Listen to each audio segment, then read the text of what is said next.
importancia que tiene el embarazo, el parto y puerperio, y fundamentalmente el embarazo y el parto, y especialmente el parto, acá tenemos a Samuel Taylor, que en el año 1772, imagínense hace cuánto tiempo, dijo esta famoso escrito, dice: la historia del hombre durante los 9 meses que preceden al nacimiento es mucho más interesante y contiene hechos de mucha mayor importancia que los 70, 80 años que se vive después.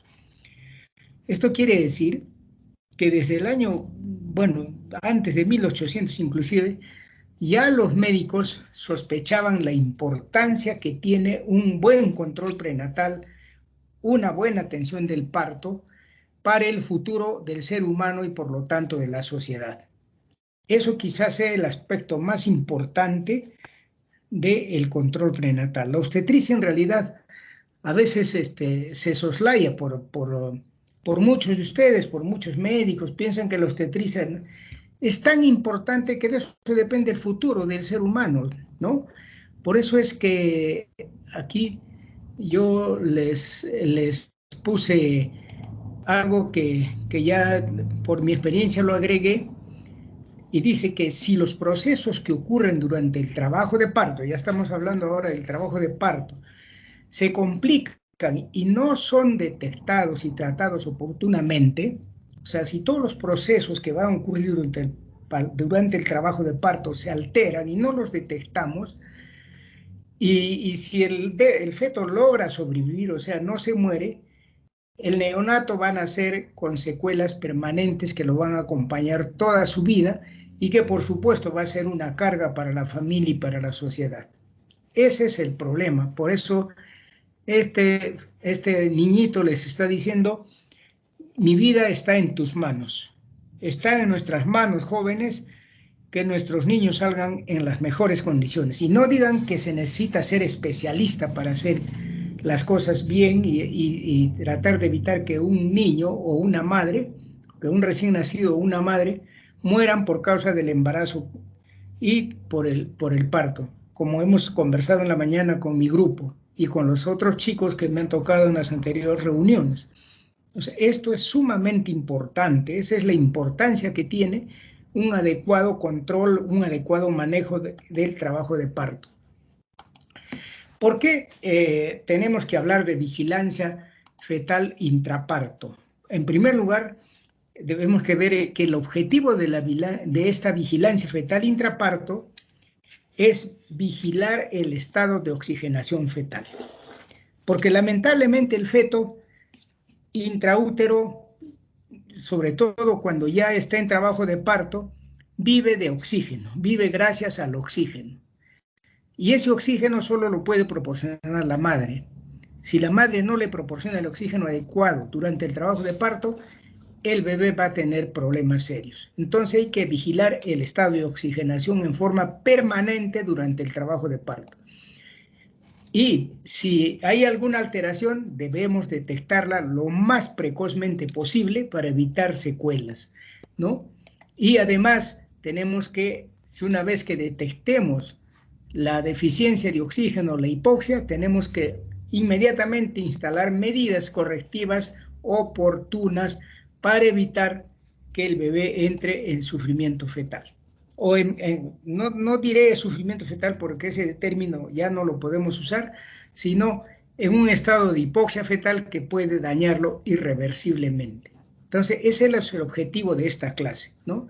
Tenemos que aprender a vigilar constantemente la oxigenación fetal, a detectar precozmente la hipoxia y tomar las medidas correctivas oportunas para evitar daño en el fetito. Bueno, la alteración del bienestar fetal durante el trabajo de parto puede ser de causa aguda y de causa crónica, ¿no? Aguda es obviamente cuando se presenta exactamente durante el trabajo de parto, crónica cuando ya viene de antes, ¿no? Entonces, las alteraciones agudas fundamentalmente están determinadas por anomalías de la contracción uterina, especialmente cuando hay un trabajo de parto prolongado y cuando hay un aumento exagerado de las contracciones uterinas, ¿no? Que ya vamos a ver por qué. Pero también puede haber alteraciones del bienestar fetal agudo en ausencia de anomalías de la contracción. O sea, no necesariamente tiene que haber anomalías de la contracción para que haya alteración o para que haya hipoxia fetal, ¿no? Puede ser una circular de cordón, puede ser una compresión de cordón, etcétera, etcétera, ¿no? Entonces, eso va como requisito. Por ejemplo, en las alteraciones de la contracción tenemos todos los casos de cuando hay una dinámica uterina exagerada, una hiperdinamia, una taquisistolia, una hipersistolia, ¿no? Con contracciones importantes y prolongadas que van más allá de los 60 milímetros de mercurio en el inicio del trabajo de parto. O sea, cuando la contracción, la intensidad de la contracción sobrepasa los 60 milímetros de mercurio, ya puede haber problemas con el fetito, ¿no? E igual, cuando la frecuencia cardíaca está por encima de 5 contracciones en 10 minutos, también le puede traer problemas al fetito. Y finalmente, cuando el tono está aumentado, por ejemplo, cuando hay un desprendimiento prematuro de placenta y es por encima de 11 milímetros de mercurio, cuando el parto se inicia, o más de 18 milímetros de mercurio al final, o sea, en el periodo expulsivo, ese feto también va a tener alteraciones en la oxigenación. Entonces, a la ausencia de bienestar fetal, cuando no hay anomalías de la contracción, ¿cuándo vamos a encontrar este tipo de hipoxia? Cuando un trabajo de parto se prolonga exageradamente, o cuando hay patologías maternas, ¿no? Propias, ¿no? Falta de oxigenación en la sangre, por ejemplo, una paciente que tenga una anemia severa, ¿no? ¿No? Que tenga lesiones placentarias, por ejemplo, una diabetes mellitus, una preeclampsia, ¿no? O la paciente, por ejemplo, durante el trabajo de parto la tengamos en posición de cúbito dorsal y se produce el efecto Poseiro, ¿no? O sea, la contracción de la circulación, mejor dicho, la disminución de la circulación en la aorta y el retorno venoso que va a producir hipoxia, ¿no? O cuando hay hemorragias, hipotensión severa, etcétera, etcétera, ¿no? Y causas anexiales tenemos acá cuando hay problemas con el cordón umbilical, ¿no? Ya sea por accidentes de posición, protrucción, procúbito, prolapso, etcétera, etcétera. Y causas fetales tenemos, por ejemplo, cuando un feto es muy grande, ¿no? Malas macrosofías, los partos prematuros, los embarazos postérmino, cuando un embarazo pasa de las 42 semanas y hay problemas de oxigenación, ¿no? Y fetos con anemia crónica o fetos que están infectados, ¿no? Por ejemplo, una anemia crónica, por ejemplo, una isoinmunización RH, un síndrome de transfusión feto-fetal, etcétera, etcétera, ¿no? O sea, tenemos que revisar antes del parto qué patologías tiene la paciente para poder detectar precozmente una hipoxia, ¿no? ¿Y qué métodos tenemos de monitoreo? Tenemos métodos de monitoreo que pueden ser antes del parto, que ya ustedes han hecho, ¿no? Ahí está la tococardiografía, el perfil físico, el ultrasonido Doppler, que más el test no estresante, el estresante, etcétera, etcétera. E intraparto, que es el tema de hoy, tenemos el monitoreo electrónico continuo de la frecuencia fetal. En otros países hacen la oximetría de pulso fetal, el dosaje del pH de cuero cabelludo fetal, que sería la prueba por excelencia, y la evaluación del líquido amniótico cuando ya hay meconio, ¿no? Aunque este no es un signo necesario de hipoxia fetal. Y en el posparto ya tenemos que ver pues el Apgar del recién nacido, aunque ya dicen que el Apgar no sirve mucho para evaluar la condición del recién nacido. La gasometría del cordón umbilical, que siempre es bueno cuando un niño nace con problemas o sospechamos de hipoxia, es bueno tomar sangre del cordón umbilical para determinar el pH, ¿no? Y pruebas neuroconductuales que ya se harán con el recién nacido, ¿no? Ahora, viendo en el otro tema, las alteraciones del bienestar crónico, fetal crónico, o sea, la hipoxia fetal crónica, ¿no? Esta patología que se instala progresivamente durante el embarazo, ¿no? Que va a provocar como ya ustedes saben, de repente un trastorno del desarrollo fetal, por ejemplo, restricción del crecimiento intrauterino, ¿no? Especialmente el tipo asimétrico. Puede ser leve o moderada, ¿no? Depende, ¿no? Y qué daño va a causar, ¿no? Por ejemplo, los factores de riesgo pregestacionales, preconcepcionales para alteración del bienestar fetal crónico que tenemos, las edades maternas extremas, o sea, mujeres muy mayores, por encima de los 40 años, o muy jóvenes, por debajo de los 19 años, ¿no? Mujeres que son portadoras de diabetes, de desnutrición, de nivel socioeconómico bajo, etcétera. Son alteraciones, factores de riesgo pregestacionales. Durante el embarazo, el factor de riesgo más importante para producir una hipoxia crónica, una alteración crónica del bienestar fetal, es la preeclampsia, como ya le hemos estudiado, ¿no? La preeclampsia, ustedes saben todas las connotaciones que tiene. La diabetes gestacional o la diabetes pregestacional, trastornos de alimentación materna, o sea, las mamás que no se alimentan bien, el embarazo múltiple. Como han visto, el embarazo múltiple tiene muchas complicaciones, ¿no? Pacientes que han tenido antecedentes de fetos pequeños con restricción del crecimiento intrauterino, mujeres que tienen mal control prenatal. Y aquí quiero recalcar, no se trata de número de controles prenatales. Muchos me dicen, ya pues esta señora ha tenido 5 controles prenatales o 6 controles prenatales, que es normal y es adecuado. Pero igual la mujer se ha muerto, o el recién nacido se ha muerto. ¿Por qué? Porque estos controles prenatales no han tenido la calidad ni los contenidos adecuados. No se trata de números, jóvenes, se trata de calidad, de contenidos que debe de tener el control prenatal, como discutimos en la mañana con mi grupo, ¿no? Las infecciones en general pueden también causar problemas para el feto y de hipoxia durante el embarazo. Y factores ambientales, acá tenemos la exposición a agentes teratogénicos de la mujer, por ejemplo, mujeres que trabajan con guisantes o que trabajan en unidades rayos X, el hecho del hábito tabaco, pacientes drogadictas o alcohólicas, ¿no? Ya sabemos eso, el daño que ocasiona al recién nacido, ¿no? Y las causas maternas, acá tenemos factores constitucionales, una mujer bajita por puede tener más, una mala nutrición de la madre, ¿no? Cuando es de bajo peso, hay poca ganancia de peso porque cuando no consume la cantidad adecuada de nutrientes, puede también darle problemas. Y las enfermedades sistémicas, ¿no? Que afectan la circulación uteroplacentaria. Acá tenemos la hipertensión arterial materna, ¿no? La anemia crónica, la diabetes, enfermedades del colágeno, las nefropatías y algunas infecciones. Entonces, como ustedes ven, todos esos antecedentes uno tiene que determinarlos cuando una paciente entra en trabajo de parto. Y alteraciones de bienestar fetal crónico, acá tenemos componentes genéticos que son el 30-50%, ¿no? Acá, por influencia materna, acá tenemos todas las alteraciones cromosómicas, como el síndrome de Down, el síndrome de Patau, el síndrome de Edward, malformaciones estructurales severas, etcétera, etcétera, ¿no? Y gestaciones múltiples, igual, ¿no? Las gestaciones múltiples, especialmente cuando son monocoriales, monoamnióticos, donde vamos a ver las restricciones de nutrición por transfusión feto-fetal.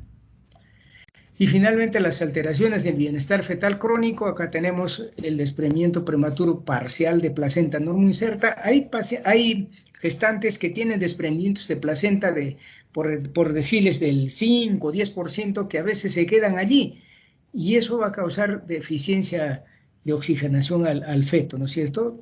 Pacientes con placenta previa, infartos de la placenta, inserciones velamentosas del cordón umbilical, etcétera, etcétera, que pueden alterar la circulación fetoplacentaria. Entonces, ¿cómo descartar, cómo detectar estas alteraciones del bienestar fetal crónico? En primer lugar, hacer una historia exhaustiva de los factores maternos. Cuando hablamos del control prenatal, cuando entramos a atender a una paciente en trabajo de parto, tenemos que tener una historia exhaustiva. Tenemos que determinar los factores de riesgo que ha tenido esta paciente, que es el diagnóstico más importante. ¿Qué riesgos ha tenido esta paciente? Hay que ver cómo está el ponderado fetal, ¿no? Que se puede determinar con ecografía o con un examen clínico para ver si va a haber suficiencia entre el feto y la pelvis materna, ¿no? ¿En qué percentil se encuentra el peso del bebé? Es importante saber si es un pequeño para la edad gestacional o hay una restricción del crecimiento intrauterino y qué tipo de restricción del crecimiento intrauterino tiene para ver si es posible, ¿no?, el parto vaginal. Si no, a ver, perdonen un ratito. A ver, aló, les devuelvo la llamada, ya estoy en clase teórica. Ya, pero yo la veo y después. Ya, hasta luego. Chao, chao. Bueno, perdonen. Entonces, acá tenemos que ver, como les decía, evaluar todos los factores de riesgo materno. Hay que ver el tamaño fetal para ver si el feto es de peso normal, es un macrosómico, es un pequeño para la edad gestacional, o hay una restricción del crecimiento intrauterino. ¿Qué tipo de restricción del crecimiento intrauterino tiene? Si es tipo 1, tipo 2, tipo 3, tipo 4, en cuáles debemos hacer cesárea y en cuáles tenemos que atender el parto vaginal. Todo eso ustedes tienen que saberlo, ya están en condiciones de saber eso, ¿no? Tenemos que ver cómo creció el bebé, ¿no? Y evaluar el bienestar fetal antes del parto, cómo está. Le haremos un test no estresante, un perfil biofísico, una ecografía Doppler, etcétera, etcétera, antes del trabajo de parto. Bien, entonces ahora ya sabemos cómo los antecedentes. Ahora veamos ya la fisiopatología propiamente, cómo es la hipoxia fetal. Entonces, repito, el bebé durante el trabajo de parto va a depender casi en el 99% de la cantidad de oxígeno que le llegue a su cerebro y a su organismo en general, ¿no es cierto? O sea, ya no hablemos tanto de nutrición porque el parto no dura tanto, ¿no es cierto? Entonces, fundamentalmente es el oxígeno. Entonces, ¿cómo le llega el aporte de oxígeno al bebé? El correcto aporte de la sangre depende de cómo le llegue, qué cantidad de sangre y qué calidad de sangre llega al espacio intervelloso. Me refiero si le llega el volumen adecuado y si la hemoglobina, o sea, la concentración de hemoglobina y la sangre materna es adecuada. Eso se llama, a eso me refiero cuando digo cantidad y calidad que llega al espacio intervelloso. Entonces depende del aporte de sangre al útero en cantidad y calidad adecuada. ¿De qué más depende? De que haya un intercambio normal a nivel de la membrana placentaria. ¿Qué quiero decir? Que la placenta está en perfectas condiciones, que sea una placenta normal, que no tenga necrosis, que sus vasos sanguíneos se hayan dilatado adecuadamente, sobre todo en la parte del útero, que no tenga envejecimientos, etcétera, etcétera, ¿no? También depende de la capacidad del feto para transportar la sangre en calidad y cantidad suficientes. O sea, ya esto estamos hablando del feto. Por ejemplo, si hay una circular de cordón, si hay un nudo de cordón, etcétera, o hay un prolapso de cordón, entonces no se va a transportar adecuadamente el oxígeno y el bebé puede entrar en problemas, ¿no? Entonces, los intercambios entre el feto y la madre dependen de esos 4 factores, ¿no? Fundamentalmente de eso depende. Veamos ahora, ¿no?, cómo se interrelacionan estos factores. ¿Cómo es la ruta de la oxigenación fetal durante el trabajo de parto? En primer lugar, veamos cómo es la oxigenación fetal. Cuando un feto durante el trabajo de parto oxigena normalmente, no va a tener problemas. Vamos a tener un recién nacido sano, que va a nacer y va a ir justamente al pecho de la mamá. Ya saben que ahora el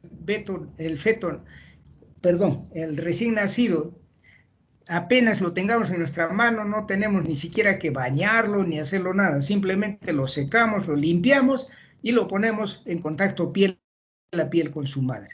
Eso es lo que dice los sistemas modernos de atención del parto.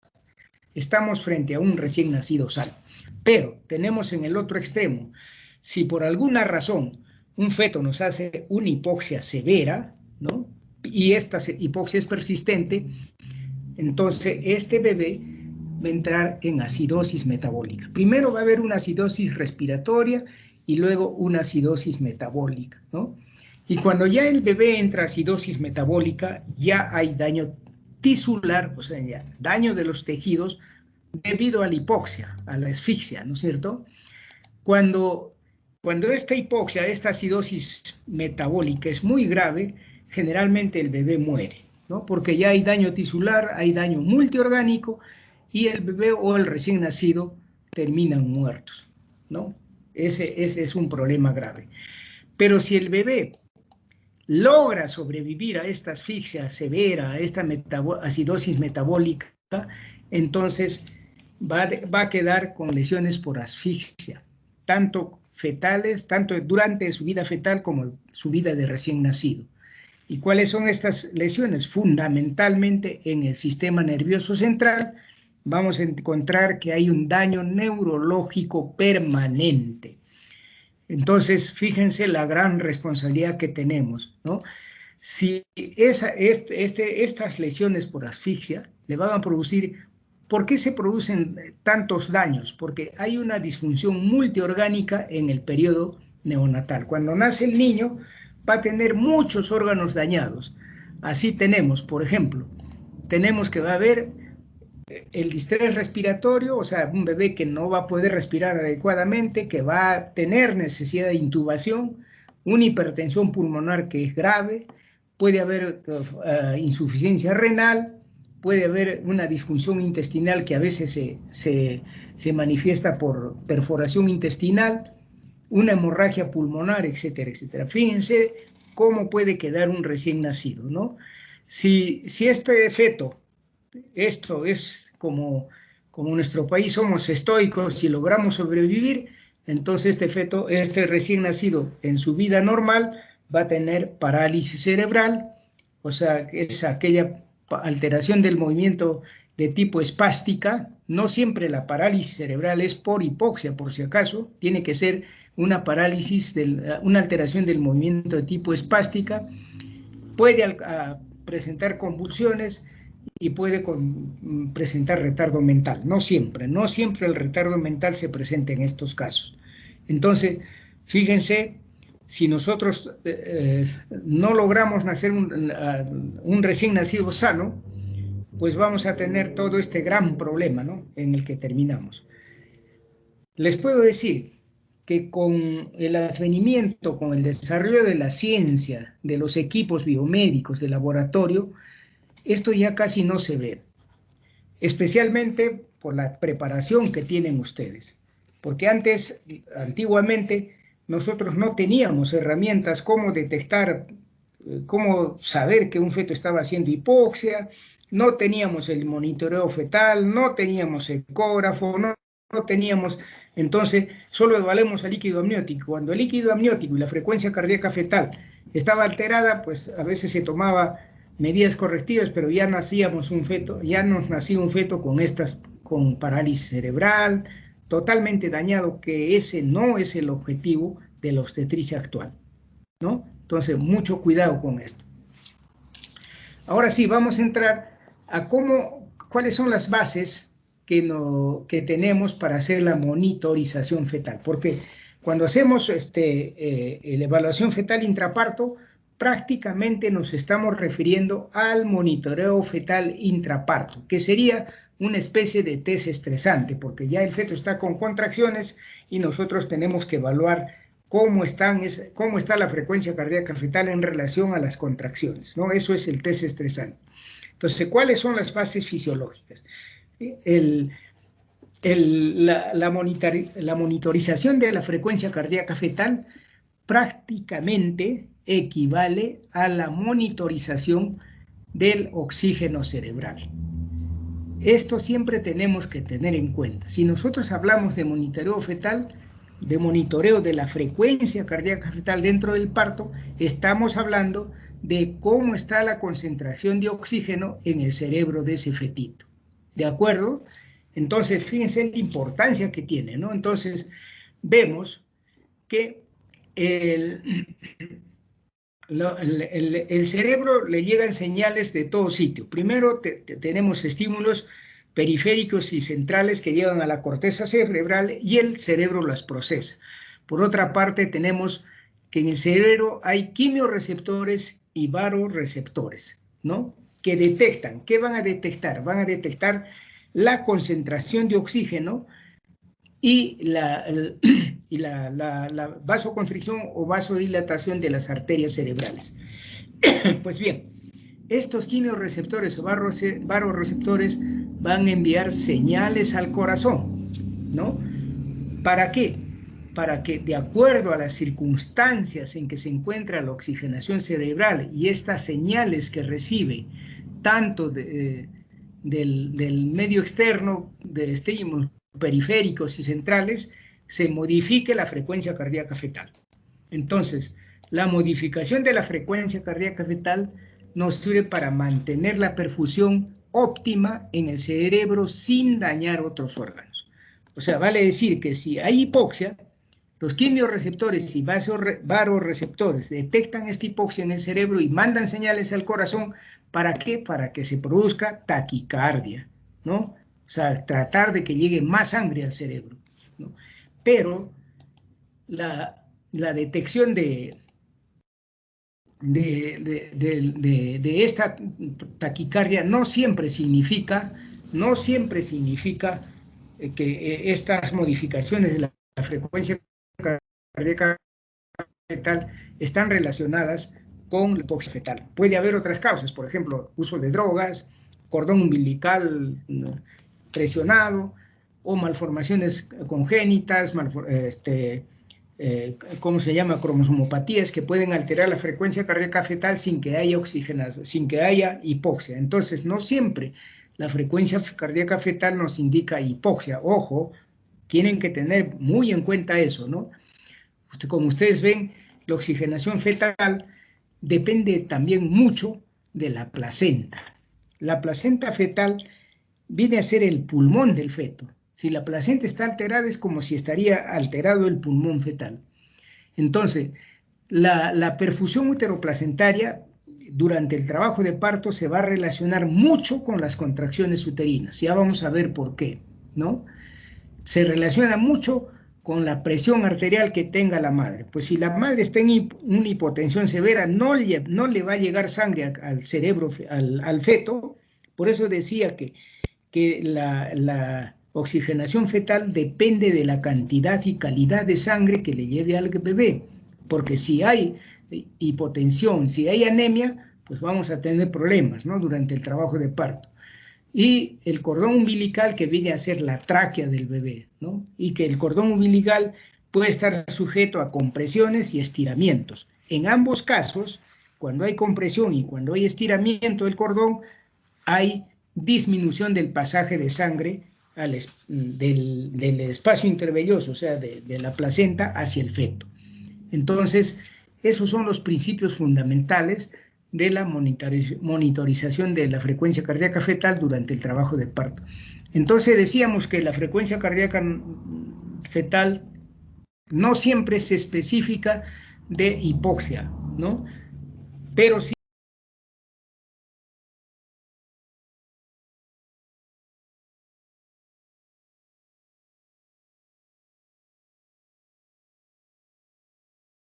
tiene la explicación por qué durante el trabajo de parto tenemos que controlar la oxigenación fetal. Ya dijimos que cuando un feto llega en hipoxia crónica, por ejemplo, un RCI, una restricción del crecimiento intrauterino tipo 2 o tipo 3, si nosotros lo hemos diagnosticado, no lo hemos diagnosticado adecuadamente y la sometemos a trabajo de parto a la mujer, ese feto se va a morir. ¿Por qué? Porque con las contracciones uterinas ya va a haber la restricción de sangre, como vamos a ver. Fíjense acá, en el esquema, ¿no? La presión intramiometrial acá tenemos la presión intramiometrial, ¿no? En la flecha azul, es 10 milímetros de mercurio cuando el útero está relajado, ¿no? 10 milímetros de mercurio. La presión arterial, la presión en las arterias espirales, o sea, las arterias que llegan al miometrio, es más o menos de 80 milímetros de mercurio, ¿ya? O sea, conclusión, un útero que no está en contracciones, como la presión miometrial es menor a la presión en las arterias espirales, la sangre va a llegar adecuadamente al espacio intervelloso, va a permitir una circulación de gases, ¿no? De oxígeno, de CO2, etcétera, y el feto no va a tener problemas. El feto no tiene problemas. La sangre circula adecuadamente al espacio intervelloso y tenemos la oxigenación. Veamos ahora qué pasa en la contracción. En la contracción, ¿qué pasa con la presión intramiometrial? Habitualmente durante la contracción la presión intramiometrial es de 120 milímetros de mercurio. La presión en las arterias uterinas se mantiene entre 80 y 90 milímetros de mercurio. Entonces, ¿qué va a pasar?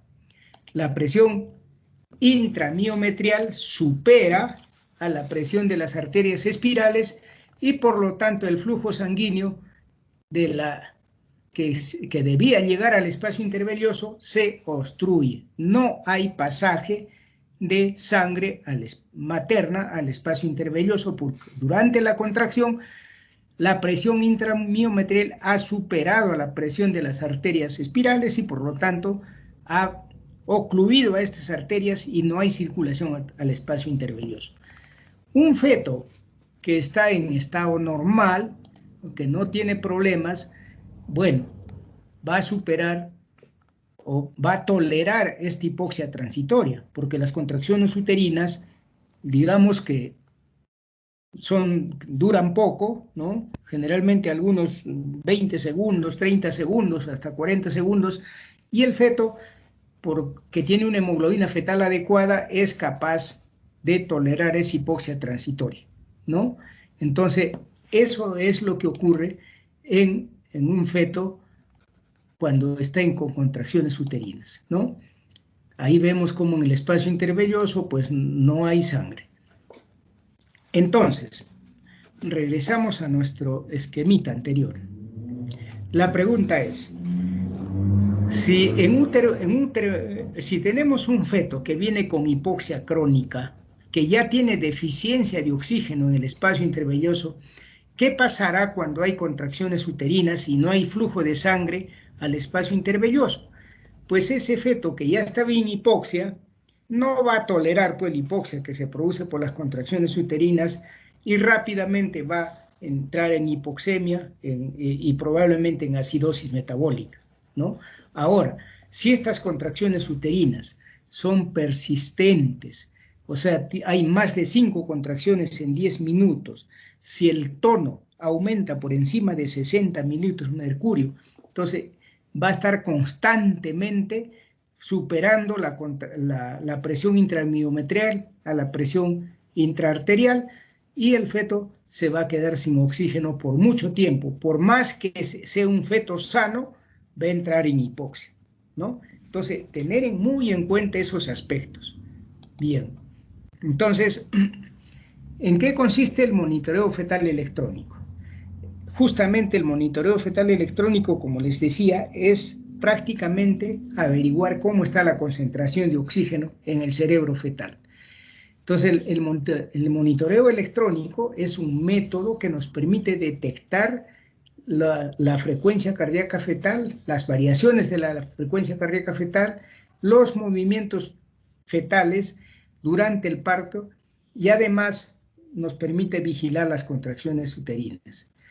Puede ser durante el parto, podemos hacer un monitoreo fetal intraparto continuo cuando no retiramos el monitor fetal o intermitente cuando lo hacemos por minuto. Entonces, el monitoreo fetal puede ser externo e interno. Obviamente el monitoreo fetal externo es el más adecuado porque no es un método invasivo, se hace por fuera del ambiente del saco amniótico. En cambio, el monitoreo fetal interno es un método invasivo porque hay que colocar aparatitos, ya sea en la cabeza fetal, en la carita fetal o de repente hasta en el mismo cordón. Entonces ya son métodos invasivos. Nosotros usamos casi en el 99% de los casos el monitoreo fetal electrónico externo. ¿Y qué nos permite evaluar el monitoreo fetal externo? Nos permite evaluar, en primer lugar, las contracciones uterinas. En el monitoreo nos grafica las contracciones uterinas. Nos permite detectar las variaciones de la frecuencia cardíaca fetal. Me refiero a aceleraciones, desaceleraciones. Nos permite ver cuál es la frecuencia cardíaca basal que tiene la paciente. Nos permite ver la variabilidad. Son todas esas cosas que nos permite ver un monitoreo fetal electrónico. El monitoreo fetal electrónico se hace con equipos ahora simples, ¿no?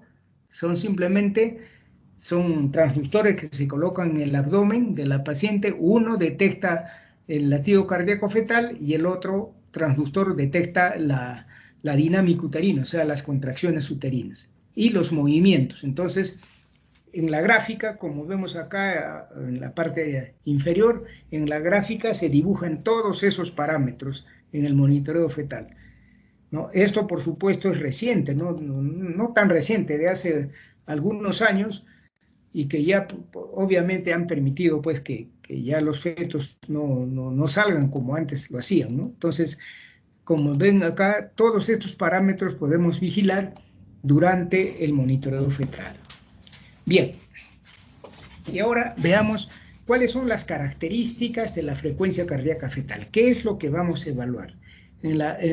Cuando evaluamos las características de la frecuencia cardíaca fetal, tenemos que ver varias cosas. En primer lugar, la taquicardia. ¿Qué es taquicardia?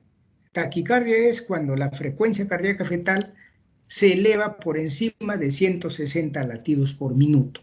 Ahí hablamos de taquicardia fetal. Y la frecuencia cardíaca fetal prácticamente es un reflejo de la función vagal. Por eso los vagolíticos aumentan la frecuencia cardíaca fetal. Entonces el vago hace que controla la frecuencia cardíaca fetal en niveles bajos. Y esto es a nivel central, por eso la hipoxia va a alterar este control. ¿Qué causas pueden ocasionar alteraciones en la frecuencia cardíaca fetal? En primer lugar, la fiebre materna. Se dice que por cada grado de temperatura de aumento de la fiebre materna, la frecuencia cardíaca fetal aumenta en 10 latidos por minuto. Siempre tengan en cuenta estos datos, ¿no? Cuando una mujer está con fiebre, cuando la gestante, la parturiente está con fiebre, el feto va a ser taquicardia. Drogas vagolíticas o simpático-miméticas también van a elevar la frecuencia cardíaca fetal. Acá tenemos la ritodrina, el salbutamol, la orciprenalina, etcétera, etcétera. Y en otras causas ya son el hipertiroidismo, ¿no? Especialmente la enfermedad de Graves-Basedow, la anemia. Claro, si hay anemia, el corazón de la mamá va a latir más rápido y también el corazón del bebé. ¿Qué se llama? El bloqueo cardíaco y taquiarritmias que pueden existir.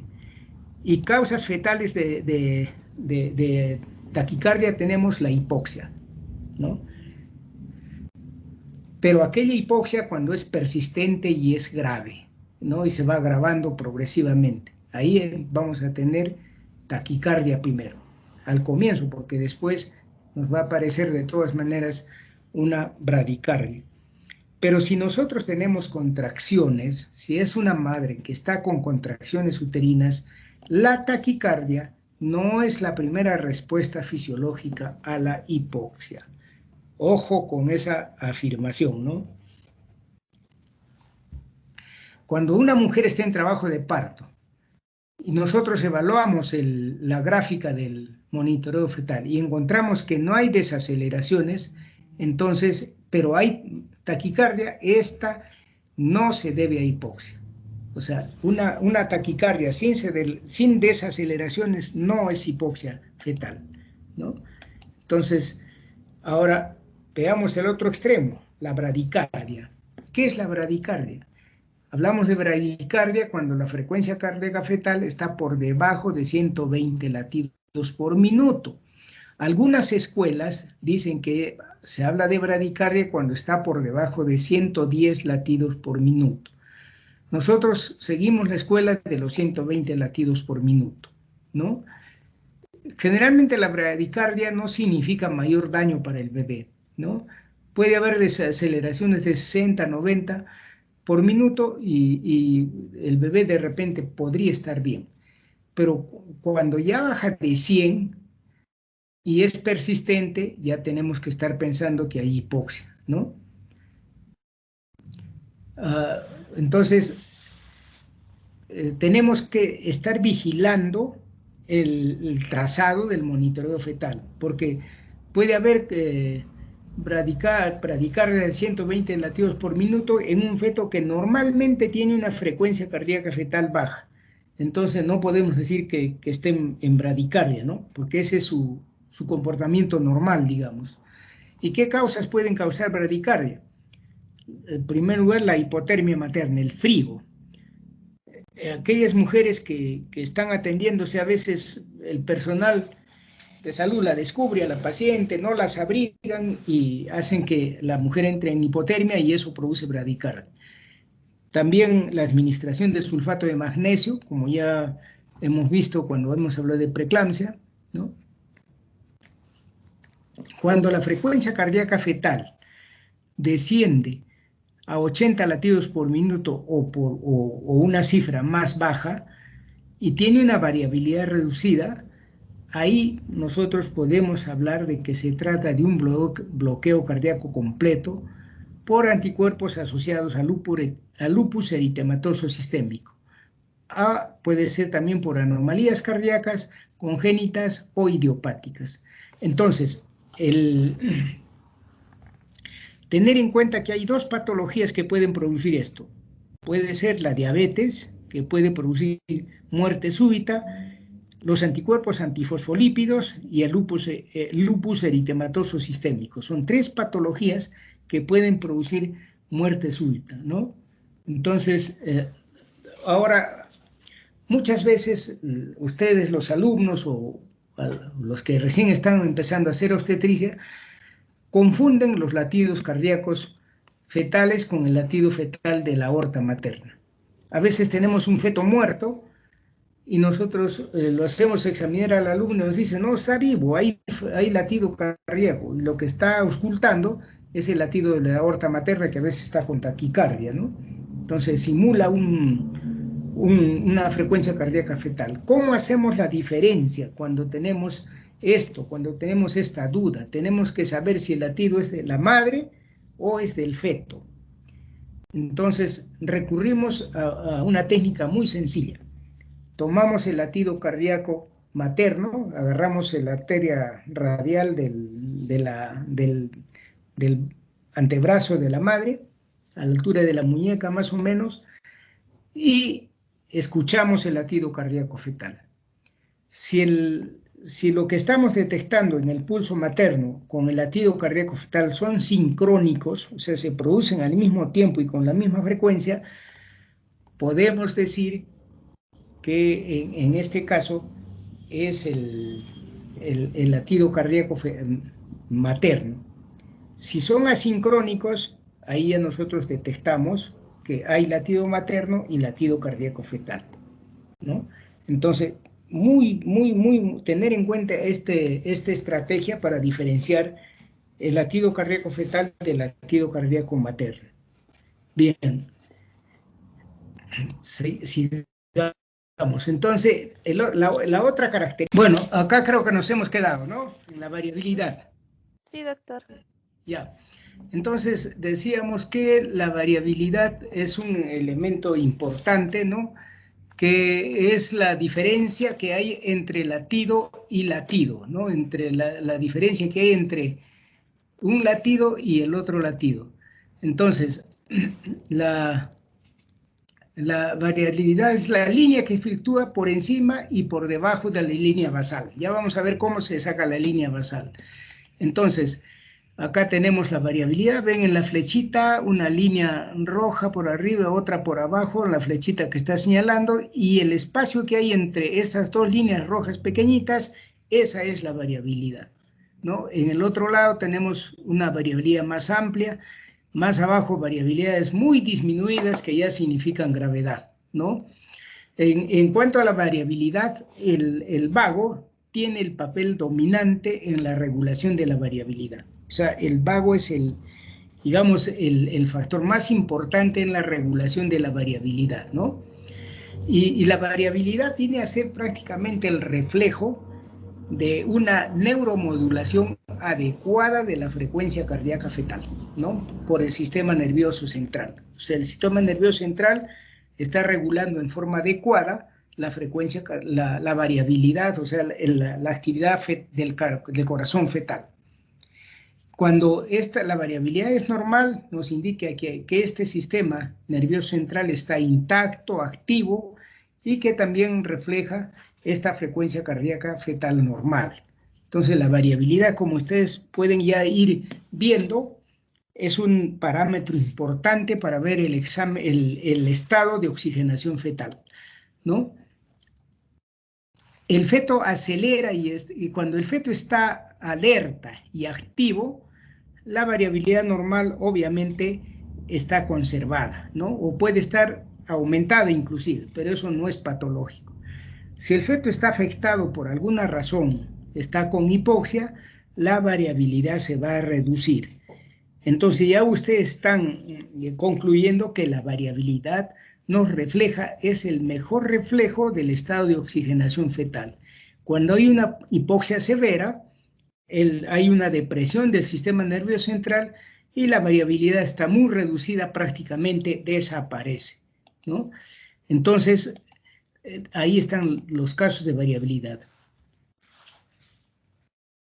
Entonces, la variabilidad viene a ser uno de los parámetros más útiles para determinar la severidad de la hipoxia fetal, si es interpretada correctamente, porque no es un solo parámetro, tenemos que evaluarla junto con otros parámetros. Entonces, repito, la variabilidad es uno de los aspectos más importantes para evaluar el estado de oxigenación fetal.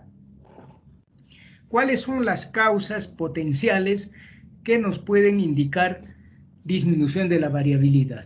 En primer lugar, ya hemos dicho, la depresión del sistema nervioso central debido a hipoxia y la acidosis, que puede ser respiratoria o acidosis metabólica.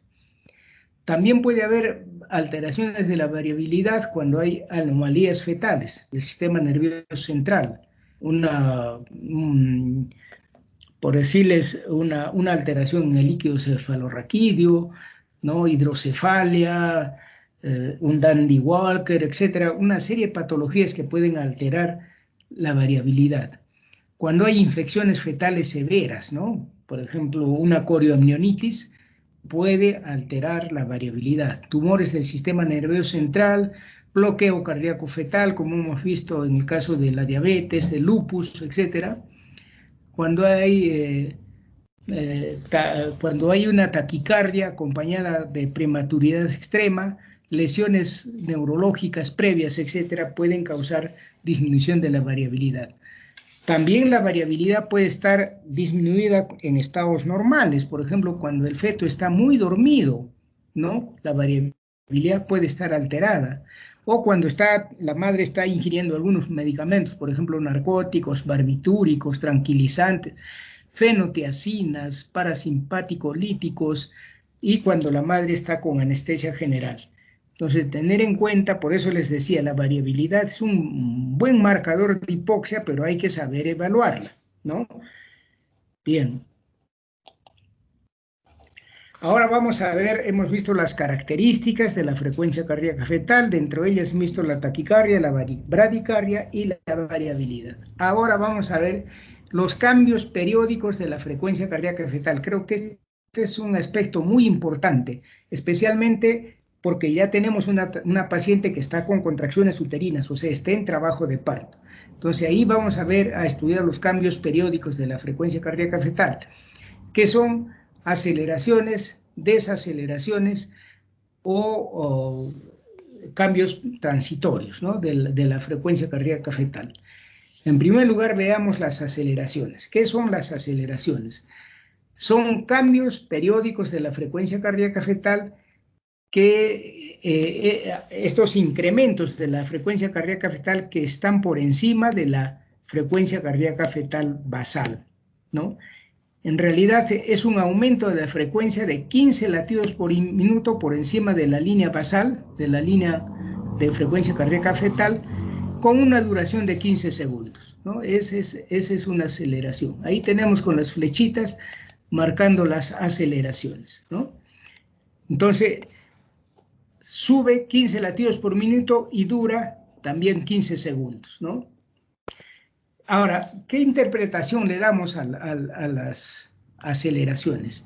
Generalmente son respuestas fisiológicas a los movimientos fetales.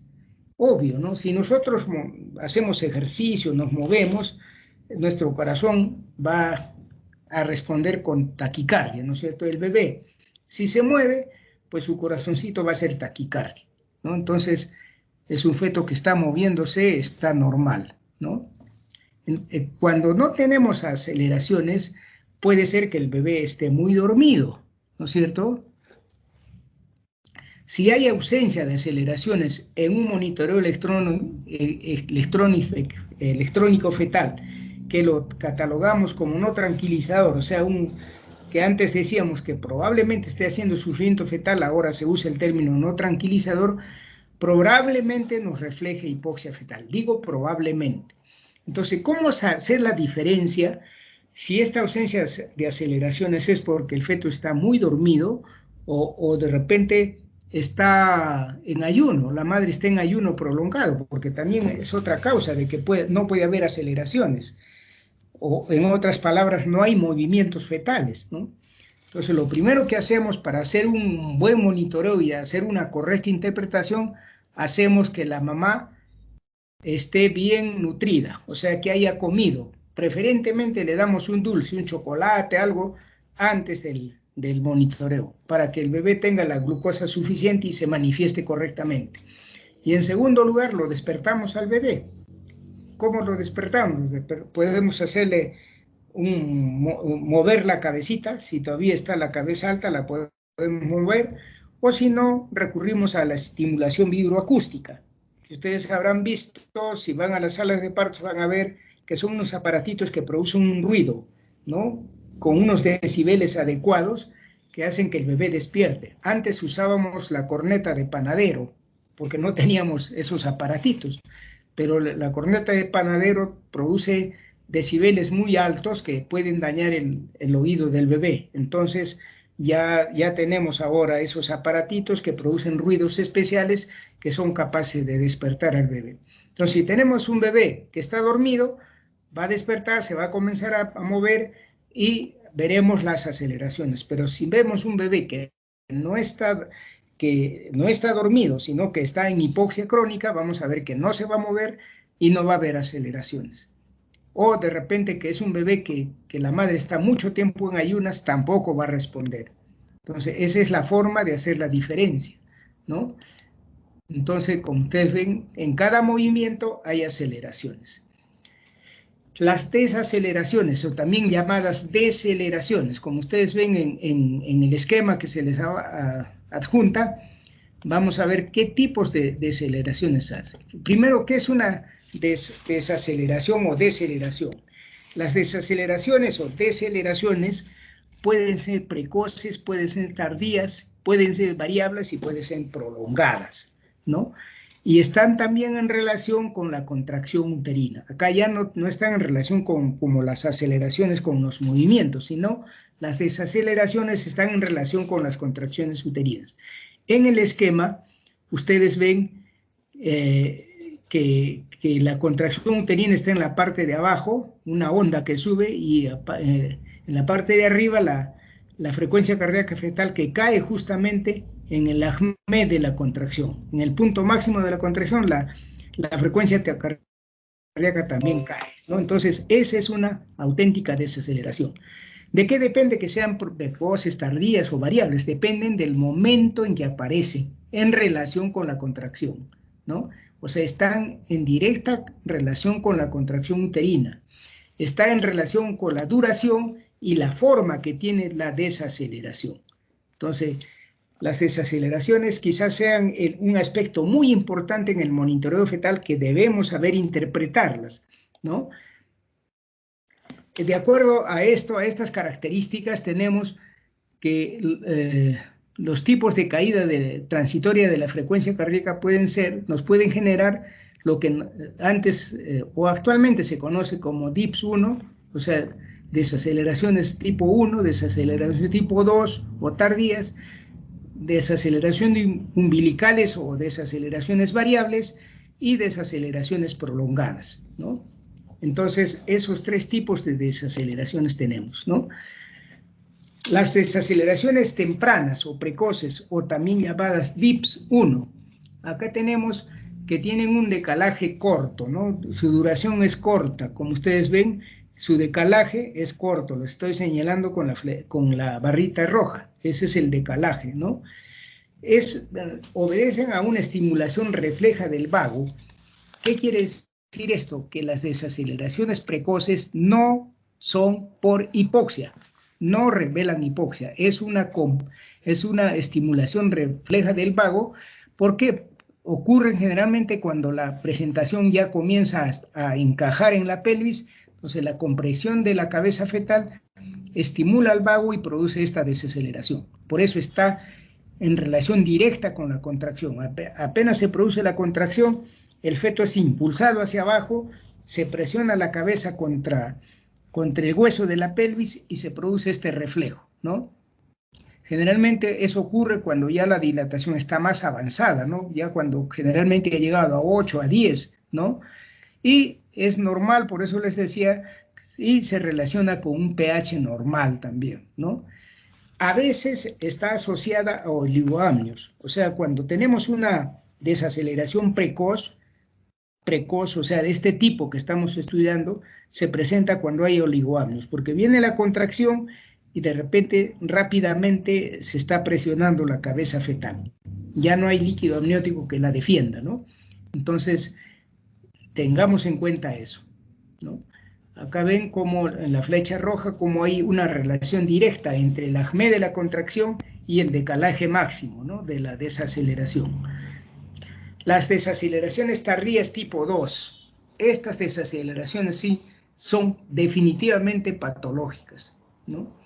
Y se producen generalmente 30 segundos después del inicio o tras el acme de la contracción, ¿no? Ustedes ven acá en la flechita azul la frecuencia cardíaca fetal normal, ya que empezó la contracción y sigue la contracción normal, y 30 segundos después recién empieza el decalaje de la frecuencia cardíaca fetal, ¿no? Entonces, vean esa relación, vean las flechas que no son sincrónicas como el caso anterior, ¿no? Entonces, ¿qué nos revela una desaceleración tardía? Nos revela un compromiso en el intercambio de oxígeno, en el intercambio y la captación de oxígeno, intercambio de CO2 y captación de oxígeno por el feto, ¿no? Y eso definitivamente es hipoxia. El cerebro fetal entonces detecta la hipoxia con sus quimiorreceptores, sus varoreceptores, va a aumentar la respuesta vagal. Esta respuesta vagal va a aumentar la presión arterial, que es detectada por varoreceptores, y secundariamente se ordena la disminución de la frecuencia cardíaca fetal, la caída de la frecuencia cardíaca fetal. ¿Cuáles son las causas? Las alteraciones de la perfusión uteroplacentaria, ¿no? la captación y el transporte del oxígeno. Y ahora, la profundidad, o sea, cuando el decalaje de la desaceleración es mucho más grande, nos indica mayor gravedad, ¿no?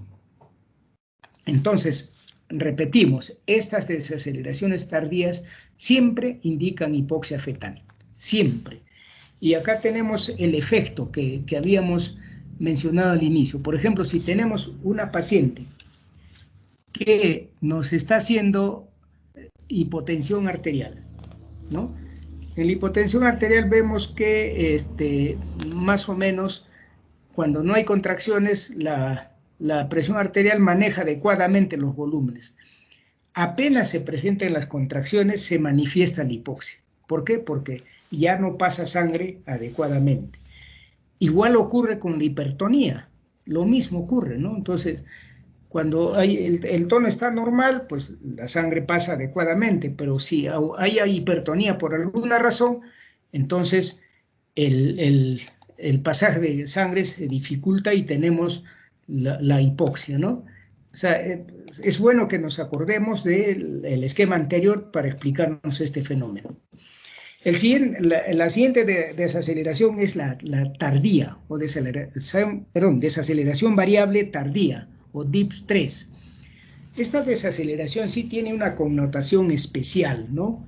Porque no es como las anteriores. Esta desaceleración nos indica compresión del cordón umbilical. Y ven ustedes que su morfología es totalmente diferente a las dos desaceleraciones que hemos visto anteriormente. En primer lugar, tenemos como la contracción uterina, la frecuencia cardíaca fetal normal. Primero hay una elevación de la frecuencia cardíaca fetal, después una caída de la frecuencia cardíaca fetal, regresa a lo normal, sube más allá de la basal y después cae recién a lo normal. Es una desaceleración, digamos, de dos picos superiores y uno inferior. Entonces, ¿por qué? Porque aquí hay compresión del cordón umbilical. Y para entender esta morfología tenemos que saber cómo es el cordón umbilical, ¿no? Entonces, cuando estudiamos las desaceleraciones variables, tenemos que saber el tamaño, la forma, la profundidad, la duración, el momento y el momento de la aparición en relación con la contracción uterina. La profundidad y la duración de la desaceleración variable nos indica la severidad y la duración de la interrupción del flujo sanguíneo en el cordón umbilical. Obviamente, si el tiempo es prolongado, va a producir una hipoxia severa o probablemente la muerte.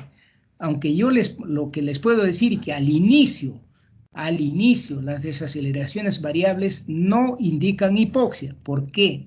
Lo vamos a demostrar. Porque son causadas por cambios en la presión arterial sistémica fetal mediado por barroreceptores, no por hipoxia, ¿no? Entonces, ¿cómo se produce? ¿Por qué? ¿Cómo se produce esta desaceleración? Miren, en primer lugar tenemos una contracción uterina normal, en azul, la hemos dibujado. Luego, tenemos que saber que el cordón umbilical tiene 3 vasos, 2 arterias y una vena, ¿no? Las venas, obviamente, son más fácilmente comprimibles porque no tienen la pared tan resistente como la arteria. Entonces, cuando hay una contracción, lo que primero se comprime es la vena, las venas umbilicales. Y entonces, ¿qué significa que se comprima la vena?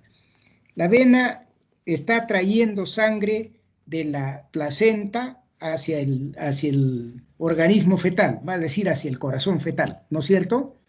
Entonces, si se comprime la arteria, va a llegar menos sangre al corazón, disminución del gasto cardíaco. ¿Cuál será la respuesta? Será taquicardia, ¿no es cierto? Entonces, al haber taquicardia, entonces vamos a tener que lo primero que va a pasar, vean cómo es la morfología, ¿no? Cuando va a haber taquicardia o cuando se comprime la vena, lo primero que va a pasar es este triangulito azul que hemos dibujado, es la taquicardia. O sea, la primera subida de la frecuencia cardíaca fetal significa compresión de vena umbilical. Pues bien, sigue la contracción. Ya está comprimida la vena, entonces al hacerse la contracción más intensa, ya también va a comprimir la arteria. ¿Qué hace la arteria? La arteria saca sangre del corazón hacia la placenta. Si está comprimida, hay un remanso de sangre, hay mayor volumen sanguíneo y entonces el corazón va a responder con bradicardia, ¿no? Se produce la bradicardia, ¿ya? Esta bradicardia que está dibujada con el triángulo rosado. Bien, la contracción sigue y tenemos el pico máximo, ¿no? La profundidad máxima del decalaje, pero la contracción no es eterna, va pasando la contracción. ¿Y qué se liberará primero cuando pasa la contracción? Lo que primero se libera es obviamente la arteria, ¿no es cierto? La arteria umbilical. Y hemos dicho que la arteria umbilical está comprimida, va pasando la contracción, la arteria se libera y comienza a recuperarse la frecuencia cardíaca fetal. Pero como la vena sigue comprimida, ocurre el fenómeno del inicio y hay primero, antes que vuelva a lo normal, vamos a tener una taquicardia. Se descomprime la vena y la arteria y todo vuelve a lo normal. Entonces, como verán, al inicio, las desaceleraciones variables no indican hipoxia, indican un cambio de presiones nada más. Pero si estas desaceleraciones son persistentes y sobre todo son profundas, eso sí nos indica que hay oclusión del cordón umbilical y es un problema grave, ¿no? Como vamos a ver. Entonces, ahí tienen cómo se producen las alteraciones variables. Entonces, la clasificación de la gravedad de las desaceleraciones variables se clasifican en leves, moderadas y severas. Leve es aquella desaceleración de menos de 30 segundos independientemente de su profundidad.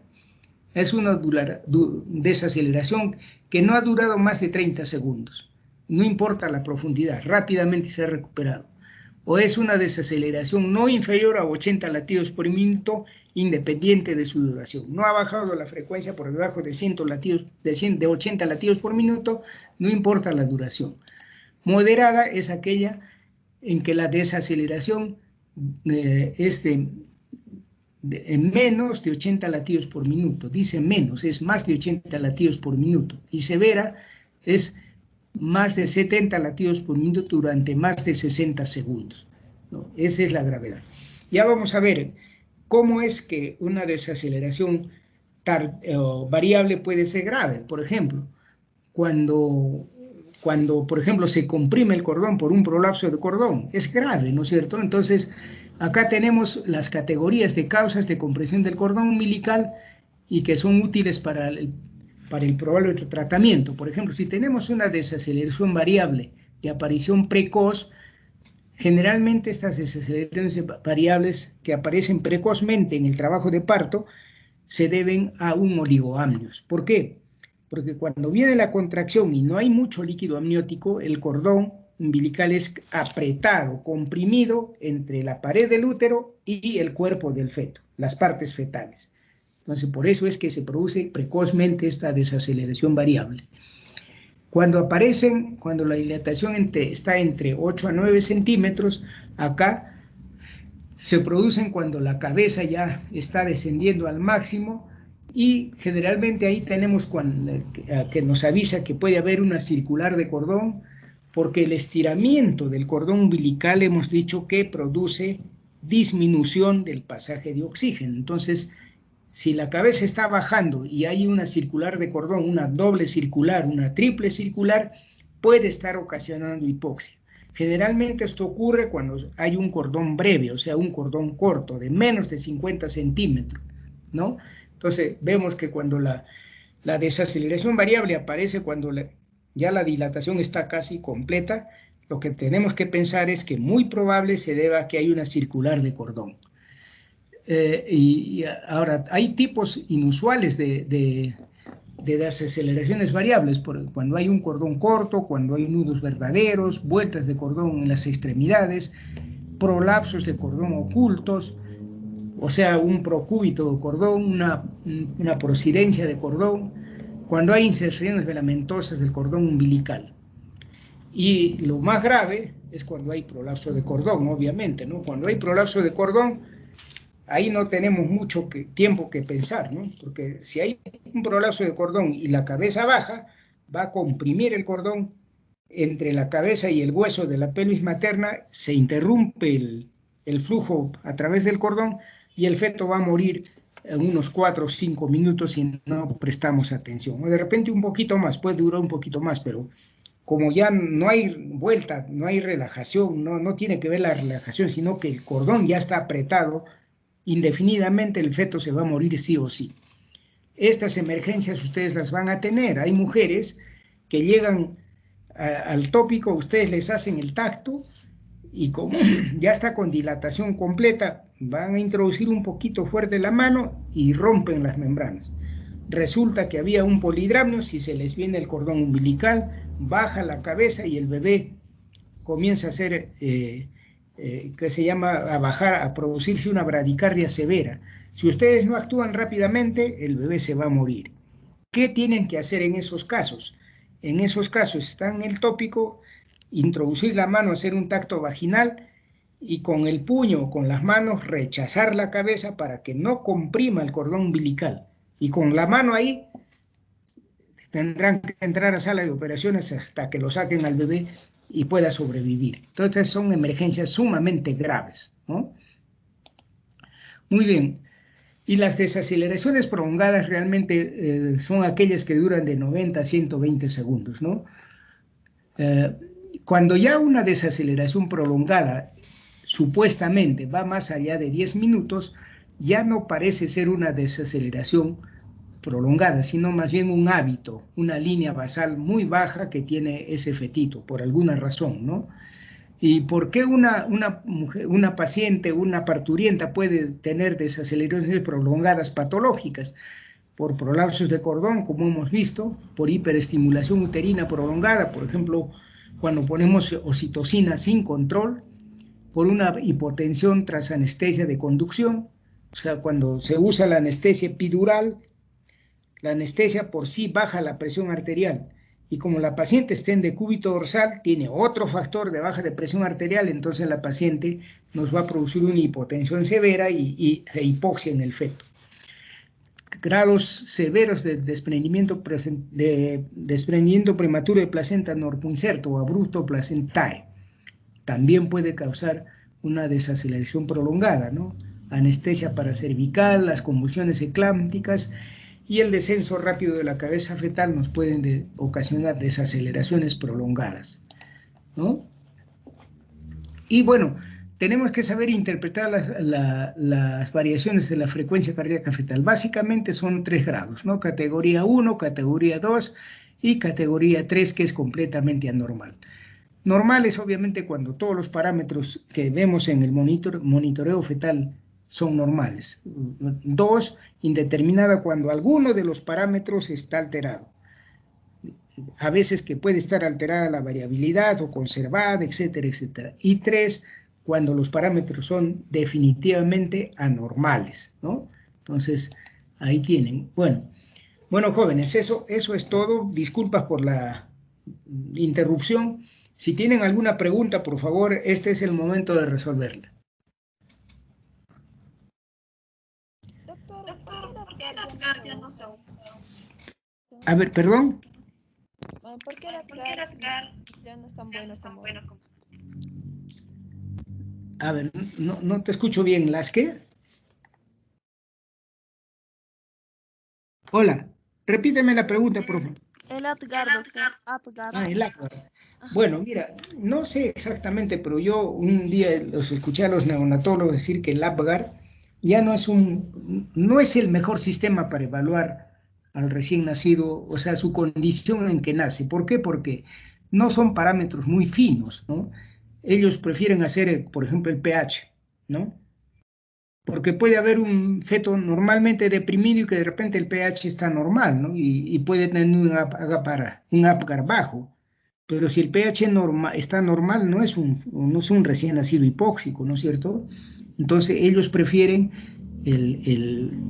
otros parámetros que les permiten evaluar con mayor fidelidad el estado de oxigenación en que nace el bebé. entre ellos, por ejemplo, el pH, ¿no? Y otros parámetros que ellos utilizan. Por eso dicen que el Apgar no es tan, sí, o sea, cuando un niño nace con Apgar bajo, no necesariamente quiere decir que está hipóxico. Eso es lo que me quisieron decir los neonatólogos. ¿Alguna otra pregunta? Gracias, doctor.